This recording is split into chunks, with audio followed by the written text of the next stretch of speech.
ভারত ও বাংলাদেশের মধ্যে প্রবাহিত ৫৪টি নদীর প্রত্যেকটিতেই ভারত বাঁধ নির্মাণ করেছে। তার মধ্যে সবচেয়ে বেশি আলোচিত ফারাক্কা। ১৯৭৪ সালে এ বাঁধ তৈরি করার পর ভারত পুরোপুরি নিয়ন্ত্রণে নিয়ে নেয় বাংলাদেশের উপর বয়ে যাওয়া পদ্মা নদীর পানি। এরপর থেকে কখনো খরা, আবার অতিরিক্ত পানিতে তলিয়ে যায় বাংলাদেশ।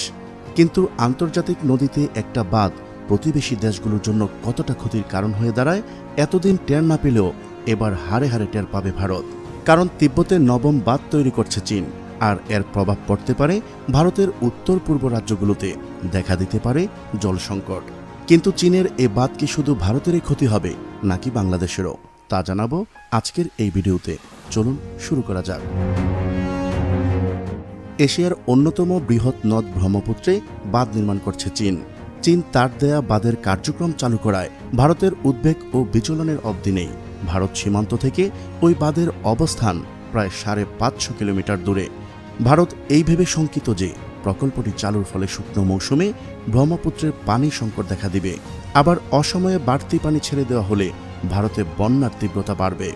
ব্রহ্মপুত্রের পানি প্রত্যাহারের ফলে অরুণাচল প্রদেশে ব্রহ্মপুত্রের উপর অবস্থিত প্রকল্পগুলো, বিশেষ করে আপার সিহা ও লোয়ার ধানসিঁড়ি প্রকল্প ক্ষতির সম্মুখীন হবে।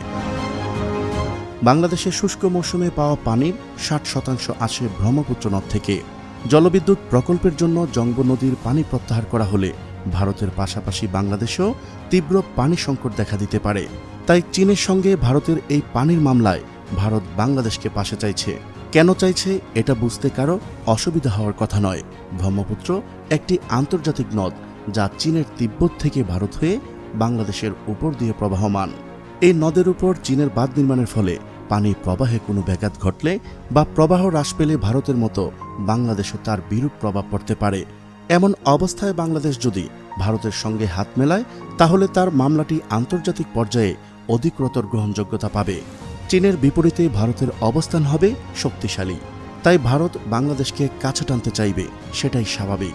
তবে ভারতের সঙ্গে অভিন্ন নদীর পানির মামলায় বাংলাদেশের যে তিক্ত অভিজ্ঞতা, তাতে বাংলাদেশ কি করবে বা কি করা উচিত, সেটা অবশ্যই বিচার বিবেচনার বিষয়। প্রিয় দর্শক, আজ এই পর্যন্তই। শুরু থেকে শেষ পর্যন্ত চেষ্টা করেছি ব্রহ্মপুত্র নদের উপর চীনের নতুন বাঁধের সঠিক তথ্য উপস্থাপন করতে। কোথাও কোনো তথ্যগত ভুল কিংবা আপনার পরামর্শ থেকে থাকলে তা কমেন্ট করে জানাতে পারেন। নিশ্চয়ই আবারও দেখা হবে নতুন কোনো বিষয় নিয়ে। ততদিন পর্যন্ত ভালো থাকুন, সুস্থ থাকুন।